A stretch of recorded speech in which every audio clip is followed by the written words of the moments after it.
L'océan abrite certains des animaux les plus singuliers du monde. Oui, et aussi l'Internet. Oui, au fond de l'océan, au milieu des courants violents et de la pression écrasante de l'eau, des câbles géants s'étendent de continent à continent. L'Internet est un groupe de réseaux interconnectés pour former un vaste réseau qui est l'Internet. Les appareils qui y sont connectés peuvent envoyer des données à d'autres appareils. Imagine-toi de nombreuses personnes assises ensemble qui parlent sans cesse de nouvelles choses qui peuvent être enregistrées et utilisées. Il ne serait pas possible de regarder cette vidéo sans l'Internet. Tout a commencé en 1969 lorsqu'une organisation appelée ARPANET a mis en place les premières fonctions de base qui ressemblent à l'Internet en connectant 4 ordinateurs dans 4 universités différentes en Amérique. Les personnes derrière les écrans pouvaient transmettre des informations et accéder à d'autres fichiers en interne et entre les universités.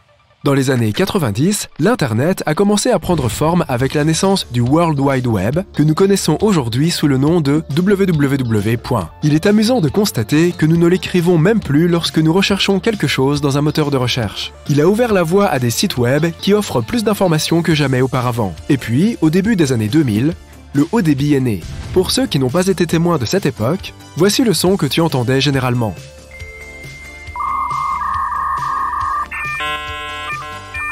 Ce n'est certainement pas agréable, mais c'était le moyen le plus rapide d'aller en ligne pour les millénials. Cette invention révolutionnaire a ensuite été développée dans d'autres grandes universités américaines et a finalement été rebaptisée Internet. Alors oui, il n'y a pas de bâtiment géant appelé Internet, qui emploie des milliers de personnes pour s'assurer que nous obtenons ce dont nous avons besoin. Au lieu de cela, l'Internet n'est qu'une distribution de systèmes de mise en réseau qui repose sur un effort collectif de plusieurs machines et sources pour former un réseau considérable. La différence entre un ordinateur et l'Internet est qu'un ordinateur a besoin de tout le matériel pour fonctionner. L'Internet s'appuie sur des réseaux qui n'ont pas toujours besoin d'être présents pour fonctionner. Ainsi, si un groupe de serveurs tombe en panne dans un pays, cela ne signifie pas que le monde entier sera affecté. Certains sites web peuvent être affectés, mais si tu es à l'autre bout du monde, tu ne devrais pas le ressentir. Les centres de données hébergent de nombreuses informations, comme la vidéo que tu regardes en ce moment, et les envoient à des satellites en orbite autour de la Terre. Les centres de données stockent les données du contenu dans ce qu'on appelle un SSD, à l'intérieur d'un gros appareil appelé serveur.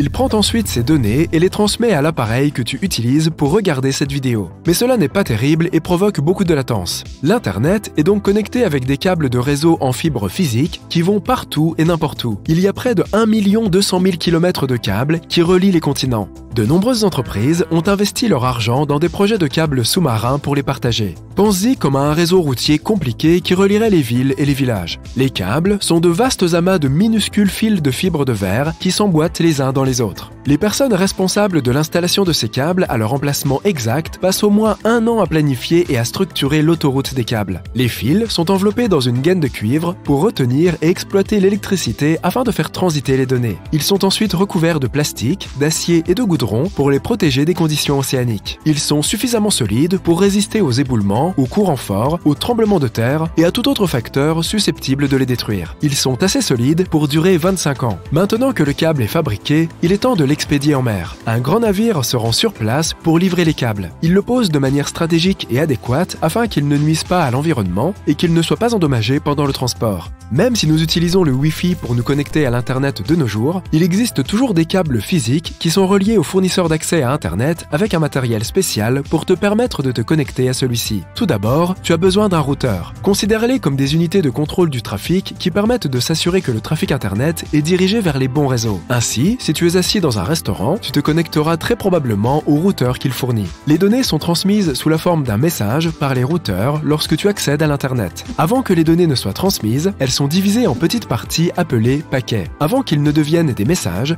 le paquet principal est communiqué afin que le dispositif de réception sache ce qu'il doit en faire. Ces paquets sont un peu comme des manuels d'instructions lorsque tu achètes des meubles ou quelque chose qui doit être assemblé. Lorsque les paquets arrivent à destination, ils se réassemblent et deviennent les données initialement transférées. Parfois, il est impossible de livrer un article important en une seule fois. L'usine le démonte donc et le transporte par camion ou par bateau, et une fois arrivé à destination, elle le répare jusqu'à ce qu'elle reprenne la structure initialement prévue. Alors que cela prend des mois, le transport de données par des câbles en fibre optique ne prend que quelques secondes selon le projet.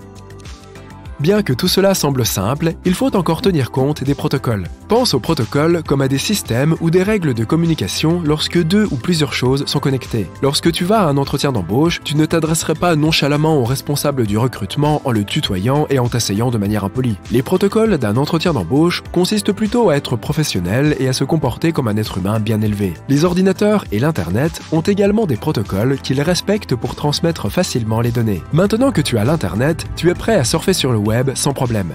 Chaque appareil se voit attribuer une adresse IP unique pour se connecter à l'Internet. L'adresse IP est l'abréviation de Internet Protocol et fait office d'adresse personnelle pour ton appareil lorsqu'il accède à l'Internet. Lorsque tu commandes un colis à ton domicile, tu notes tout ce qui se trouve dans l'adresse de ton domicile, à savoir ton pays, ta ville, ton immeuble, ta rue, ton étage, etc.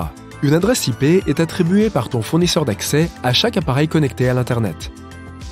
Une adresse IP n'est pas un truc secret. Tu peux facilement la trouver dans les paramètres de ton appareil. Même les sites web stockés dans des centres de données ont une adresse IP. On leur donne simplement des noms comme youtube.com pour que les gens s'en souviennent au lieu d'une suite de chiffres. Tu es assis devant ton ordinateur portable et tu tapes le nom d'un site web auquel tu veux accéder. Tu demandes un DNS ou un serveur de nom de domaine, Domain Name Server, qui filtre le nom du site web et fournit l'adresse IP de celui-ci. Ton navigateur transmet cette adresse IP au serveur situé dans le centre de données. Une fois qu'il a reçu le OK des serveurs, il transmet les données via des câbles de fibre optique. Le voyage des données est difficile et passe par des terrains accidentés comme les montagnes et sous les océans. Enfin, les données arrivent à ta ville et à ton routeur par des câbles interconnectés. Si tu utilises des données cellulaires, ces données seront transférées à une tour cellulaire qui émet des ondes électromagnétiques sur Internet. Cela semble prendre du temps, mais ce processus ne dure que quelques millisecondes. Outre un vaste réseau de câbles et des noms compliqués, l'Internet est structuré et organisé. Tu peux même le considérer comme un mini-monde numérique avec des règles et des directives pour qu'il fonctionne.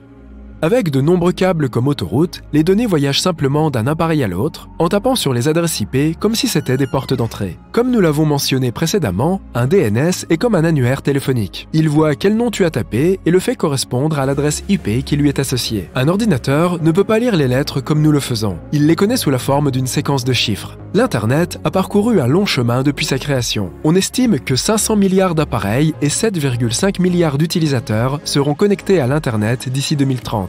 À l'avenir, le monde numérique sera étroitement lié au monde réel. Il n'y aura plus de clavier, de souris ou d'écran. Le monde virtuel sera si réaliste qu'il sera difficile de faire la différence entre les deux. Les gens porteront des lunettes de réalité augmentée qui afficheront toutes les informations dont ils auront besoin. Avec ces lunettes, tu verras des informations apparaître en l'air au fur et à mesure que tu marches. Tu n'auras plus besoin de te tordre le cou pour regarder ton téléphone en allant au travail. L'Internet pourrait également être téléchargé dans nos têtes pour ne plus avoir à chercher d'informations. Il deviendra absolument essentiel pour nous, tout comme l'eau et l'électricité qui nous entourent.